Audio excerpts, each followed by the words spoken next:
레위기 12장은 아이를 낳은 산모의 정결 규정에 대해서 기록을 하고 있습니다. 산모의 정결 규정이라고 말한 이유는 하나님께서 여인이 임신을 하여 아이를 낳았을 경우에 부정하다고 하시면서 부정한 기간과 정결하게 되는 기간을 정하셨기 때문입니다. 하나님은 인간을 창조하신 후에 생육하고 번성하라고 명령하셨기 때문에 생명을 낳는 것은 인간이 해야 할 당연한 의무이자 사명입니다. 그리고 자녀는 하나님이 주시는 축복의 선물입니다. 자, 아이를 낳는 것은 하나님의 축복인데 그럼 왜 부정하다고 이런 규정을 정하신 걸까요? 자, 아이를 낳는 그 행위를 부정하다고 하신 것이 아닙니다. 아이를 낳는 것은 분명 하나님의 명령이고 축복이지만 아이를 낳게 되는 과정에 인간의 타락으로 말미암은 하나님의 징벌이 들어갔기 때문입니다. 창세기를 보면 아담과 하와의 범죄로 인해 각자 이제 하나님의 벌을 받게 됩니다. 그때 하와, 특히 후세의 여인들이 받게 될 벌에 대해서 소개를 하고 있습니다. 우리 창세기 3장 16절 볼까요? 또 여자에게 이르시되 내가 네게 임신하는 고통을 크게 더하리니 내가 수고하고 자식을 낳을 것이며 너는 남편을 원하고 남편은 너를 다스릴 것이니라 하시고, 아담과 하와의 범죄로 인해 해상의 고통이 크게 더해졌고 그로 인해서 이제 출생 과정이 더 수고롭게 되었습니다. 그럼에도 불구하고 하나님께서 부정하다고 정하신 것은 이제 단순히 나쁘다는 개념은 아닙니다. 자, 4절 말씀 볼까요? 4절 말씀입니다. 그 여인은 아직도 33일을 지내야 산혈이 깨끗하리니 정결하게 되는 기한이 차기 전에는 성물을 만지지도 말며 성소에 들어가지도 말 것이며, 자, 33일을 지내야 산혈이 깨끗해진다라고 표현하는 것은 이제 히브리어를 그대로 직역을 하게 되면 깨끗한 피 속에 머문다라는 단어입니다. 그러니까 산혈이 깨끗한다 이런 게 아니라 깨끗한 피 안에 머물게 된다. 그래서 영어 성경 뉴 아메리칸 스탠다드 바이블이라고 해서 NASB에서는 이것을 히브리어 원문 그대로 번역을 했습니다. 그래서 Then she shall remain in the blood of her purification이라고 번역을 했습니다. 그러니까 피가 remain 머문다, 그 정결함 그 안에 머물러 있다라고 이렇게 번역을 했습니다. 그러니까 이건 뭔 말이냐면 정결의 과정이 필요하다는 의미입니다. 그러니까 33일이 지나서 이가 선순환이 되어야, 이 피가 선순환이 돼서 그 안에 머물러 있어야만 이게 온전히 정결하게 된다는, 깨끗해진다는 말입니다. 그래서 2절에서는 아이를 출산하여 부정해지는 것을 일반적인 그런 걸로 얘기하지 않고 여인이 월경할 때와 같다라고 표현을 하고 있습니다. 순환이 되는 거죠. 하나님은 여인이 아이를 낳는 그 행위를 부정하다고 하신 것이 아니라 피를 흘린 것에 대한 규정 때문에 이제 부정하다라고 말씀을 하신 것입니다.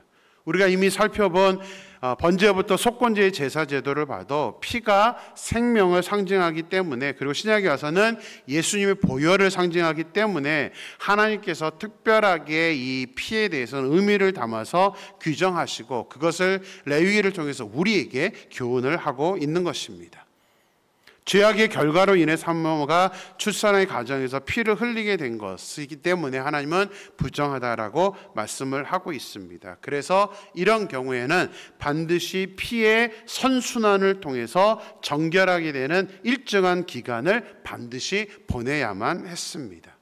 마찬가지로 우리가 이 세상을 살아가다 보면 우리 역시도 이런 죄의 어떤 모습 때문에 영향으로 인해서 우리가 더러워지게 됩니다. 근데 그것을 절대로 그냥 방치해서는 안 됩니다. 주의 자백, 또 말씀, 우리가 기도의 이런 선순환을 통해서 우리가 이런 절차들, 이런 기간들을 통해서 우리가 선순환이 되면 우리가 영적으로 깨끗해지는 정결한 모습이 될 수 있다는 사실이죠. 그래서 우리가 온전하게 이러한 것들이 다 우리에게 필요한 것입니다.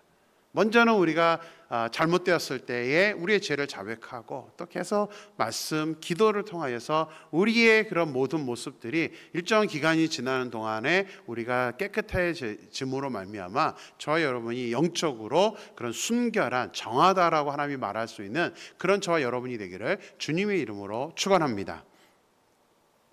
자, 하나님은 산모가 아이를 출산하는 경우 구체적으로 부정한 상태의 기간이 얼마나가 되는지 정결하게 되는 그 기간에 대해서 규정을 정해 주셨습니다. 그런데 남자아이와 여자아이를 출산할 때의 기간이 다릅니다. 자, 남자아이를 출산하게 되면 7일 동안 부정하고 33일이 지나야 정결하게 되고, 여자아이를 출산하게 되면 남자아이의 2배에 해당되는 14일 동안 부정하고 66일이 지나야 정결하게 된다라고 규정을 하고 있습니다. 왜 이런 차이가 있는 걸까요? 왜 하나님이 이런 차이를 두고 있는 걸까요? 여자아이와 남자아이가 태어났을 때 이 산모의 몸의 변화가 다르기 때문일까요? 하나님께서 아니면 남녀를 다르게 보시는 그런 시각 때문일까요? 어떤 신학자는 아담과 하와로 올라가서 아담이 먼저가 아니라 하와가 먼저 죄를 지었기 때문이라고 해석을 하기도 합니다. 그런데 그렇게 크게 개연성이 있는 것 같지는 않습니다. 자, 규정은 정하셨는데 성경에 왜 이런 차이를 두는지 이제 명확하게 설명을 하고 있지는 않습니다. 하지만 또 계속 말씀드린 것처럼 추측은 가능합니다. 성경에 힌트가 있습니다. 3절 말씀 볼까요? 8째 날에는 그 아이의 포피를 뵐 것이요. 이거는 남자아이에 대해서 해당되는 거죠. 남자아이를 낳았을 때는 부정한 기간과 정결하게 하는 기간에 대해서 말씀하시면서 이제 3절에서 단독으로 한 절만 아이에게 할례를 행하라는 말씀을 하고 있습니다. 9절을 보면 8째 날에 그 아이의 포피를 뵐 것이요라고 명령문으로 이해를 하게 됩니다. 하지만 이 9절은 남자아이를 낳았을 때에 왜 7일 동안 부정해지는지 이유를 설명하는 것입니다. 창세기 17장에서 하나님은 아브라함에게 언약의 표징으로 난 지 8일 만에 할례를 행하라고 명령을 하셨습니다. 남자아이 같은 경우에는 태어난 지 8일 만에 할례를 통해서 하나님의 백성임을 표현하기 때문에 부정의 기간을 여자아이와 같이 2일에 14일로 정할 수가 없었던 것입니다. 그러면 그렇게 2주로 똑같이 정하면 이 남자아이들은 부정한 상태에서 할례를 행해야 되는 그런 또 모순점을 낳게 됩니다. 그래서 하나님은 남자아이 같은 경우에는 부정한 기간을 7일로 정하고 할례를 행한 후에, 부정하진 않지만 할례를 행한 후에 또 보통 할례가 아무는 게 일주일이 됩니다. 그래서 여자아이들과 비슷한 그런 기간이 되는 것이죠. 그래서 부정한 기간을 짧게 정하게 되었던 것입니다. 4절 말씀을 다시 한번 보겠습니다. 그 여인은 아직도 33일을 지내야 사녀를 깨끗하리니 정결하게 되는 기한이 차기 전에는 성물을 만지지도 말며 성소에 들어가지도 말 것이며, 하나님은 정결하게 되는 기한이 차기 전까지는 성물을 만지지도 말고 성소에 들어가지도 말라고 말씀하십니다. 남자아이를 낳은 경우에는 33일이고 여자아이를 낳은 경우는 66일입니다. 66일이면 거의 2달 정도 되죠. 그 동안에는 제사를 드리지 못하는 것입니다. 근데 부정한 기간은 남자아이는 7일이고 여자아이는 14일인데 왜 그 이후에도 뭐 할례 때문이라 그럴 수도 있는데 왜 남자아이는 33일만이고 여자아이는 66일 동안에 성소에 들어가지 못한다고 하는 걸까요? 자, 앞에서 말씀드린 것처럼 33일은 산혈이 깨끗해지는 기간입니다. 출산을 하면서 약해진 몸의 그 피의 선순환이 이루어져야 회복을 할 수 있다라고 본 것입니다. 인터넷으로 우리 과거 역사 가운데 어떻게 산후조리를 했는지를 한번 살펴보았습니다. 우리나라는 집안의 형편에 따라서 일주일, 37일이라고 하죠. 21일, 77일, 49일 또는 100일 동안 이제 다양하게 이거를 산후조리를 했다고 합니다. 근데 재미있게도 세종실록에 공식적인 기록이 남아 있는데 여종이 아이를 임신한 후 출산을 하게 되면 100일 동안 일을 시키지 말라는 게 법으로 정해져 있다고 합니다. 100일간은 일도 시켜서는 안 된다. 그리고 또 재밌게도 남편의 현대와 같은 출산 휴가도 기록이 되어 있습니다. 아이를 낳은 여종의 남편은 한 달 30일 동안은 출산 휴가를 받도록 법으로 정해져 있다고 합니다. 자, 하나님께서 이렇게 하나님에 대한 의문이 성소에 오는 것까지 중단시키면서 출산한 여인에게 정신적으로나 육체적으로 회복할 수 있는 시간을 주셨던 것입니다. 남자아이, 여자아이의 구분을 주었던 것은 기본적으로는 33일인데 이제 남자아이 같은 경우는 여자아이 같은 경우 좀 더 기간을 두어서 2달의 어떤 회복의 기간을 하나님이 갖도록 하신 것입니다. 남자아이 같은 경우는 할례를 행하는 행동 때문에 이제 1달 정도의 기간을 준 거고, 원래의 하나님의 기본적으로 회복이 되는 것은 2달이 이제 보통의 기준입니다. 자, 하나님께서 이렇게 하나님에 대한 의문이 성소에 오는 것까지 중단시키면서 출산한 여인에게 이제 정신적으로나 육체적으로 회복할 수 있는 시간을 주신 것은 확실히 이제 오늘 이 규정이 하나님께서 단순히 부정하다라는 개념 때문에 그렇게 하시는 것이 아니라 산모와 또 아이를 보호하시기 위한 하나님의 배려가 있다는 것을 알게 됩니다. 우리 6절은 이렇게 해석하니 맞다는 것을 이제 결정적으로 뒷받침을 해주고 있는데 6절 말씀 보겠습니다. 아들이나 딸이나 정결하게 되는 기한이 차면 그 여인은 번제를 위하여 1년 된 어린 양을 가져가고 속죄제를 위하여 집비둘기 새끼나 산비둘기를 회막문 제사장에게로 가져갈 것이요. 자, 하나님은 출산한 여인에게 33일, 남자인 경우 여자인 경우 66일 동안 성소에 오지 못하게 하셨는데, 그 정결한 기간이 지나면 이제 하나님 앞에 와서 번제와 속죄제를 드리라고 말씀하고 있습니다. 이 말씀은 여러 가지 문제점이 있습니다. 자, 그동안 레위기를 공부했던 것을 잘 생각해 보십시오. 부정했다가 정결하게 된 상태라면 무슨 제사를 드려야 정상적이죠? 속죄제입니다. 죄의 문제였다면 반드시 속죄제를 드려서 죄의 문제를 해결해야 됩니다. 근데 지금 이 여인인 경우, 출산하는 경우에는 어떤 제사를 먼저 드리라고요? 번제입니다. 번제. 자, 제사의 의미를 보더라도 그동안 제사장 위임식에서도 그렇고 어떤 제사를 드리는 게 가장 우선하면 속죄제입니다. 죄의 사항이 있어서만이 아닙니다. 죄를 먼저 해결해야 그 위에 이제 헌신하는 번제를 드릴 수가 있습니다. 하지만 특이하게도 산모의 정결규례인 경우에 있어서는 번제를 먼저 드리게 하셨습니다. 또 그뿐만이 아닙니다. 속죄제 제물로 무엇을 드리라고 했습니까? 집비둘기 새끼나 산비둘기를 회막문 제사장에게 가져가라고 말씀하고 있습니다. 이것은 하나님께서 경제적인 어려움을 배려하기 위해서 만든 이 배려 사항인데, 하나님은 이것을 지금 산모들에게 말해주고 있는 것입니다. 특별히 다른 짐승은 아예 언급하지 않고 아이를 낳았을 경우에는 비둘기만 드리라고 말씀하고 있습니다. 왜 그런 걸까요? 출산을 해서 부정해진 것이 아니기 때문입니다.